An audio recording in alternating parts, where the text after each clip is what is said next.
বিসমিল্লাহির রহমানির রহিম। প্রিয় শিক্ষার্থীবৃন্দ, আসসালামু আলাইকুম। আমরা এর আগে নবম ও দশম শ্রেণীর ভূগোল বিষয়ের মানব বসতি সম্বন্ধে আরও তিনটা ক্লাস করেছি। আজকে চতুর্থ ক্লাস। এখানে আজকে আমি যে বিষয়টি তোমাদের সাথে আলোচনা করব সেটি হচ্ছে নগরের শ্রেণীবিভাগ। নগরের শ্রেণীবিভাগ।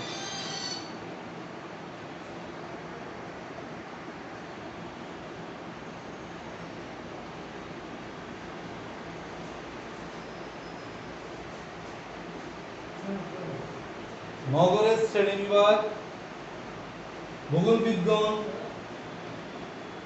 শহর এবং নগরকে বিভিন্ন ভাগে ভাগ করেছেন বা ভাগ করতে চেয়েছেন। তবে প্রত্যেকটি শহর ও নগরের আয়তন, আকৃতি, গঠন এবং অর্থনৈতিক ও সামাজিক কার্যকলাপ একরকম নয়। এর উপর ভিত্তি করে অর্থাৎ কার্যকলাপের উপর ভিত্তি করে ভূগোল বিজ্ঞান নগরকে ৬টি ভাগে ভাগ করে। প্রথমত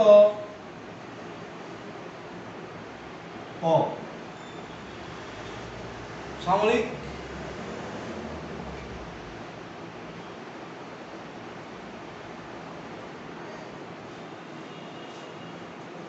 ক্রিয়াকলাপ ভিত্তিক নগর। সামরিক ক্রিয়াকলাপ ভিত্তিক নগর।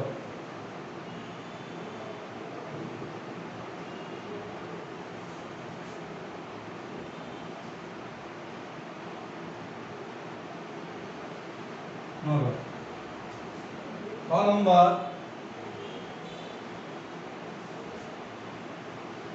প্রশাসনিক নগর।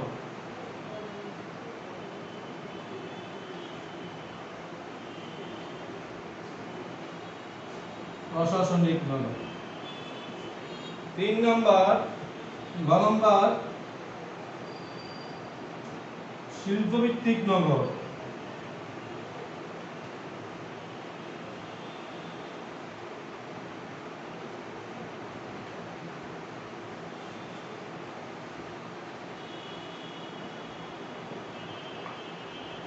নম্বর বাণিজ্যিক নগর।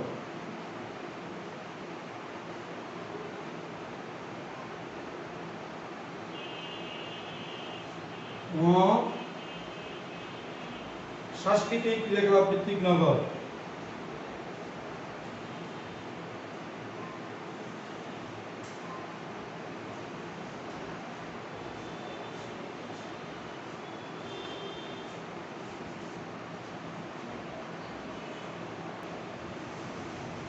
নগরের শ্রেণীবিভাগে আমরা পাইলাম যে নগরকে ৬ ভাগে ভাগ করা যায়।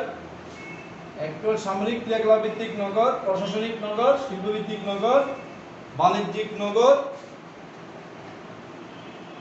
সাংস্কৃতিক ক্রিয়াকলাপ ভিত্তিক নগর, স্বাস্থ্য, নিবাস ও বিনোদন কেন্দ্রিক নগর। প্রত্যেকটি দেশে তাদের সামরিক গুরুত্বের উপর ভিত্তি করে দেশের গুরুত্বপূর্ণ স্থানগুলোতে বিভিন্ন বাহিনীর জন্য কিছু দুর্গ গড়ে তোলে।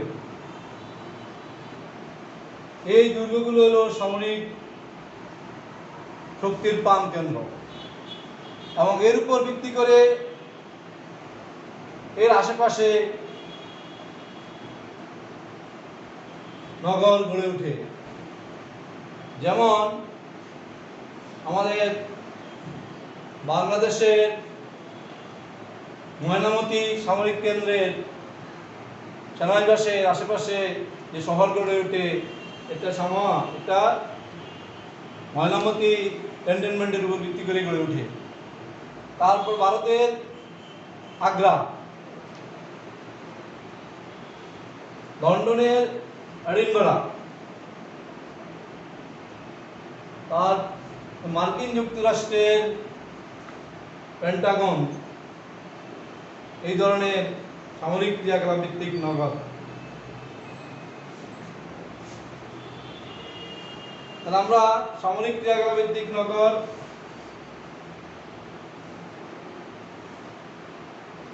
এখন আসবে আমাদের প্রশাসনিক নগর। প্রত্যেকটি দেশে একটি প্রশাসন থাকে। সেই প্রশাসন দেশের মধ্যবর্তী একটি দেশের মধ্যবর্তী কোন স্থানে গুরুত্বপূর্ণ মনে করে, যে স্থানে গুরুত্বপূর্ণ সেই স্থানকে কেন্দ্র করে তাদের প্রশাসনিক কার্যক্রম চালিয়ে থাকে, অর্থাৎ রাজধানী হিসেবে সেটাকে চিহ্নিত করে। সেই রাজধানী থেকে প্রশাসনিক কার্যকলাপ, যেমন আমাদের বাংলা সেক্রেটারিয়েট, সরকারের গুরুত্বপূর্ণ মন্ত্রণালয়গুলো ওখানে থাকে, সেখান থেকে সারা বাংলাদেশকে পরিচালনা করে থাকে। এই প্রশাসনিক নগর যেমন বাংলাদেশে ঢাকা, ভারতের নয়াদিল্লি, মার্কিন যুক্তরাষ্ট্রের ওয়াশিংটন ডিসি, ভারত পাকিস্তানের ইসলামাবাদ ইত্যাদি। প্রশাসনিক নগর আমরা নিয়ে আলোচনা করলাম। প্রশাসনিক নগর। শিল্পভিত্তিক নগর। শিল্পভিত্তিক নগর, শিল্প কি? শিল্পটা হচ্ছে কোন কাঁচামালকে তৈরি পণ্যে রূপান্তর করাকে বলা হয় শিল্প। সেই কাঁচামালকে তৈরি পণ্যে রূপান্তরের জন্য এখানে লাগবে অনেক বড় আবাসন ব্যবস্থা, অনেক বড় ব্যবস্থা। এখন এই শিল্পের জন্য লোকজন, লোকবল, তারপরে স্থাপনা প্রভৃতি প্রয়োজন। এই প্রভৃতি প্রয়োজনের জন্য আমাদের অনেক মানুষজন সেখানে কি করে, সেখানে অবস্থান করে। সেই অবস্থানের ফলে পাশাপাশি অঞ্চলে পৌর এলাকা গড়ে ওঠে এবং এই শিল্পভিত্তিক নগর স্থায়ী নিবাস, অর্থাৎ স্থায়ী শহর বা নগরের ভিত্তি গড়ে ওঠে। শিল্পভিত্তিক নগরের প্রয়োজনে কয়লার প্রয়োজন। এই কয়লাকে কেন্দ্র করে যে সমস্ত এলাকায় কয়লা পাওয়া যায় তার পার্শ্ববর্তী এলাকায় পৌরবসতি গড়ে ওঠে। যেমন বাংলাদেশের টঙ্গী বিসিক শিল্পনগরী,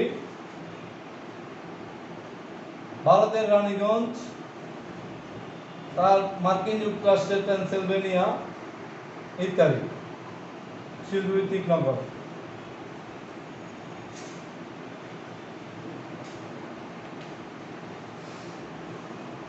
বাণিজ্যিক নগর। সভ্যতার প্রথম যুগে মানুষ তাদের দ্রব্য বিনিময় করত। দ্রব্য বিনিময় করার জন্য তারা একটি নির্দিষ্ট স্থানে বসত। সেখানে এক একজন এক একটা দ্রব্য নিয়ে আসতো, তার যার প্রয়োজনে সে দ্রব্য বিনিময় করত। এই স্থানটি আস্তে আস্তে মানুষের যত বেশি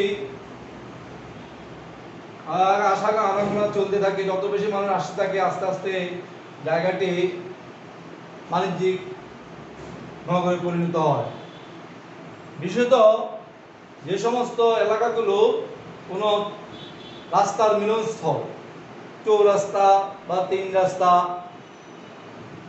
এই ধরনের মিলনস্থল, সেখানে এই নগরীগুলো গড়ে ওঠে। কারণ এখানে তাদের ক্রীড়াঘাট, অনেক মানুষের সমাগম ঘটে। এই সমাগমের কারণে সেখানে যে বাণিজ্যিক নগর গড়ে ওঠে। যেমন আমাদের চট্টগ্রাম বাণিজ্যিক নগর, ঢাকা বাণিজ্যিক নগর, জাপানের টোকিও, তারপরে ভারতের পুরী প্রভৃতি বাণিজ্যিক নগর হিসেবে গড়ে ওঠে। আমরা এখন আলোচনা করব সাংস্কৃতিক ক্রিয়াকলাপ ভিত্তিক নগর। সাংস্কৃতিক ক্রিয়াকলাপ ভিত্তিক নগর হচ্ছে বিভিন্ন ধর্মের অনেক মহামানব জন্মগ্রহণ করে, তাদের কর্ম, তাদের সমাধিস্থল ইত্যাদিকে কেন্দ্র করে অনেক সময় দেখা যায় যে বিরাট পৌরবসতি গড়ে ওঠে, একটা নগরের রূপ নিয়ে থাকে। যেমন ইসলাম ধর্মের মহামানব হযরত মুহাম্মদ সাল্লাল্লাহু আলাইহি ওয়াসাল্লামের জন্মস্থান মক্কা নগর কেন্দ্র করে মক্কা নগর গড়ে ওঠে। তারপরে ওনার সমাধিস্থল হলো মদিনাতে, এই মদিনা সমাধিস্থলকে কেন্দ্র করে সেখানে নগর গড়ে ওঠে। তারপরে হিন্দুদের বেনারসি, গয়া প্রভৃতি স্থানে ধর্মীয় ক্রিয়াকলাপের জন্য সেখানে শহর ও বন্দর নগর গড়ে ওঠে। বিশ্ববিদ্যালয়গুলো লেখাপড়ার জন্য সেখানে ছাত্ররা লেখাপড়া করতে যায় এবং তাদের প্রয়োজনে বিভিন্ন হল তৈরি করা হয়। তাদের জন্য বিনোদন কেন্দ্র, তাদের জন্য বিভিন্ন সামাজিক কার্যাবলী পরিচালনার জন্য অনেক জিনিসের আয়োজন করতে হয়। সেই আয়োজনের উপর ভিত্তি করে পার্শ্ববর্তী এলাকায় পৌরবসতি গড়ে ওঠে বা নগর বসতি গড়ে ওঠে। এছাড়াও চিত্রশিল্প, চিত্রকলা, তারপরে চলচ্চিত্র প্রভৃতির উপর ভিত্তি করে সাংস্কৃতিক নগর গড়ে ওঠে। যেমন ভারতের হলিউড, আমেরিকার হলিউড, ভারতের মুম্বাই বা মুম্বাই এখন যেটাকে বলা হয়, এই শহরটি সাংস্কৃতিক ক্রিয়াকলাপ ভিত্তিক নগর হিসেবে গড়ে ওঠে। তারপরে হলো সাংস্কৃতিক নিবাস এবং স্বাস্থ্য নিবাস ও বিনোদন কেন্দ্র, বিনোদন কেন্দ্রিক নগর। মানুষ সারাদিন পরিশ্রম করে, সারা বছর পরিশ্রমের ক্লান্ত হয়ে পড়ে এক সময়, তখন মানুষ একটু বিনোদন চায়, শরীরকে একটু আনন্দ দিতে চায়। এই প্রয়োজনের কারণে মানুষ শহর থেকে, কোলাহলযুক্ত শহর থেকে মানুষ একটু দূরে সমুদ্রের তীরে, যেখানে আবহাওয়া বা বেলাভূমি, সমুদ্রের বেলাভূমি অনেক বেশি, সেই ধরনের স্থানকে মানুষ কি করে তাদের চিত্ত বিনোদনের কেন্দ্র হিসাবে গড়ে তোলে। এছাড়াও অনেক পাহাড়ি এলাকায় প্রাকৃতিক সৌন্দর্য মানুষকে মুগ্ধ করে, এই মুগ্ধ করার কারণেও সেখানে বিনোদন কেন্দ্র গড়ে ওঠে। এছাড়াও মানুষ চিড়িয়াখানা, বোটানিক্যাল গার্ডেন ইত্যাদিও বিনোদন কেন্দ্র। যেমন বাংলাদেশের কক্সবাজার, রাঙ্গামাটি, হিমছড়ি, তারপরে মার্কিন যুক্তরাষ্ট্রের হনলুলু, ভারতের পুরী ইত্যাদি স্বাস্থ্য নিবাস ও বিনোদন কেন্দ্রিক নগর।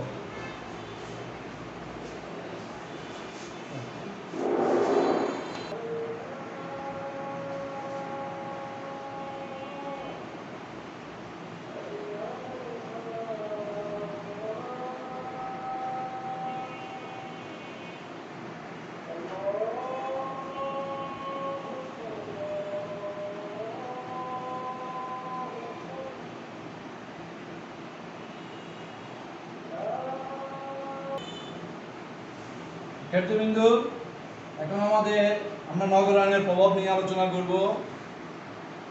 নগরায়নের প্রভাবগুলো হচ্ছে জনসংখ্যার আয়তন, ঘনত্ব, বসতবাড়ির ধরন, পরিবহন ব্যবস্থা, পরিবার, চালচলন, খাদ্যাভ্যাস ও পোশাক পরিচ্ছদ, অর্থনীতি, সেবা সুবিধা, শিক্ষা ও চিকিৎসা, বিনোদন ব্যবস্থা, অপরাধ বৃত্তি, রাজনৈতিক ও সামাজিক সংগঠন নিয়ে আলোচনা করব।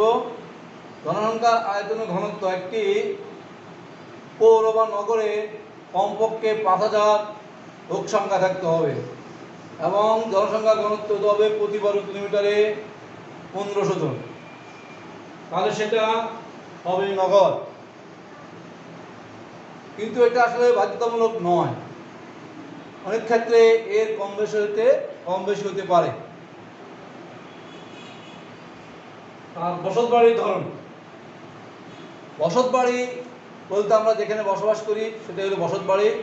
শহরের বসতিগুলো আসলে হলো অনেক হাই রাইজ বিল্ডিং, অর্থাৎ উচ্চ বিল্ডিং, অনেকগুলো বহুতলা বিশিষ্ট বাড়ি।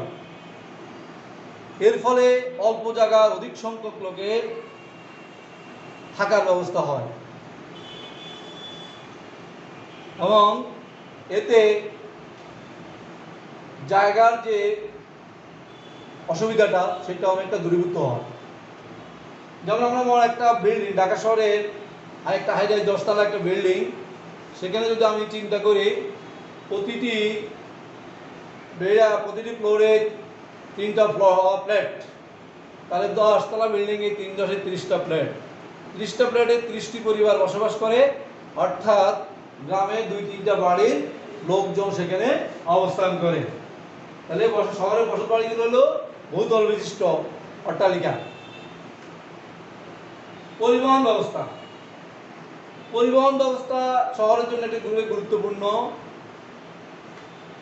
শহরের মানুষ কর্মচঞ্চল, এক জায়গা থেকে তারা অন্য জায়গায় বিভিন্ন কাজের জন্য ভ্রমণ করে থাকে। এর ফলে সেখানে বিভিন্ন পরিবহনের প্রয়োজন হয়, যেমন রিক্সা, তো বাংলাদেশের ক্ষেত্রে রিক্সা, তারপরে মোটর গাড়ি, তারপরে বাস ইত্যাদি সার্ভিস শহরে থাকে।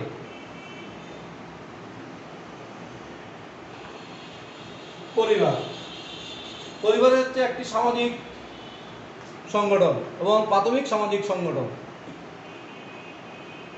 পরিবারে মধ্যে লোকজন কি করে একত্রে বসবাস করতে চায়। একটি পরিবারের মধ্যে পিতাই প্রধান, আর সেখানে শহর কেন্দ্রিক যে সমস্ত পরিবার সেটা এক কেন্দ্রিক পরিবার। এক কেন্দ্রিক পরিবারে পিতা মাতা, স্বামী স্ত্রী, ছেলে মেয়ে, অর্থাৎ স্বামী স্ত্রী ছেলে মেয়ে নিয়ে বসবাস করে, এটাই তারা আসলে পছন্দ করে শহরের জীবনে। চালচলন, গ্রামের মানুষের চালচলন আর শহরের মানুষের চালচলনের অনেক পার্থক্য রয়েছে। শহরের মানুষ অনেক গতিময় জীবন যাপন করে, তাদের পোশাক পরিচ্ছদ, খাওয়া দাওয়া আর খুব বিলাসিতাপূর্ণ এবং তারা চায় তাদের কর্মচঞ্চলতার মাধ্যমে তাদের চালচলনকে সুন্দর করে সবসময় পরিপাটি থাকতে চায়, তারা সুন্দর করে থাকার জন্য চেষ্টা করে। খাদ্যাভ্যাস এবং পরিচ্ছদ বা পোশাক পরিচ্ছদ, খাদ্যাভ্যাস, আমাদের গ্রামীণ মানুষ এবং শহরের মানুষের খাদ্য অভ্যাসের আসলে পার্থক্য রয়েছে। গ্রামীণ মানুষ যে কোনোভাবে যখন তখন ইচ্ছে মাফিক সে কিছু খেয়ে থাকে, বা সকালে পান্তা ভাত অন্য কিছু খেয়ে তার উদয় পূর্তি করে। কিন্তু শহরের মানুষ তার খাদ্য অভ্যাসে বিভিন্ন বিলাসিতাপূর্ণ খাদ্য, যেমন অর্থাৎ বিভিন্ন দামি খাদ্য তারা কি করে গ্রহণ করে থাকে। আর পোশাক পরিচ্ছদ তাদের দামি পোশাক পরিচ্ছদ করে থাকে, প্যান্ট শার্ট, তার ইস্ত্রি করা প্যান্ট শার্ট ইত্যাদি যারা করে থাকে। অর্থনীতি, শহরের মানুষের অর্থনীতি হলো দ্বিতীয় এবং তৃতীয় পর্যায়ের অর্থনীতি কার্যকলাপ তারা সম্পূর্ণ করে থাকে। বিশেষ করে শহরের মানুষ শিল্পভিত্তিক, তারপরে শিক্ষকতা, তারপর ডাক্তারি, ইঞ্জিনিয়ার, ব্যবসায় ইত্যাদি অর্থনৈতিক কার্যাবলী করে থাকে। তারপরে আছে সেবা সুবিধা। শহরে মানুষ মিউনিসিপ্যালিটি অর্থাৎ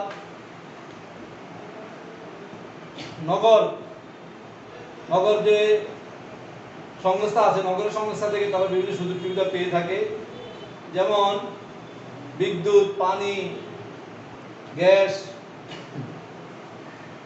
তারপরে টেলিফোন ইত্যাদি সেবা সুবিধা তারা পেয়ে থাকে।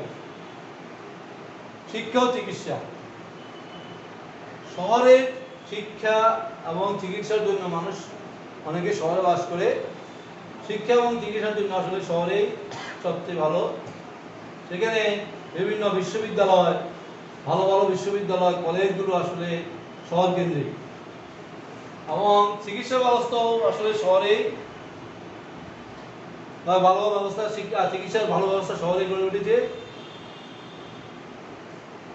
বিভিন্ন যারা বড় বড় ডাক্তার ওনারা আসলে শহরে ছেড়ে গ্রামের দিকে আসতে চায় না, এই জন্য ওনারা শহরে বসে চিকিৎসা করে থাকেন। এবং মানুষও গ্রাম ছেড়ে এই জন্য শহরে, বা মানুষ তার প্রয়োজনে গ্রাম থেকে শহরে চিকিৎসার জন্য যেয়ে থাকে। তাহলে আমরা বলতে পারি শহরে আসলে শিক্ষা ও চিকিৎসার জন্য শহরে বা নগরে অত্যন্ত আরাম ভালো। বিনোদন ব্যবস্থা।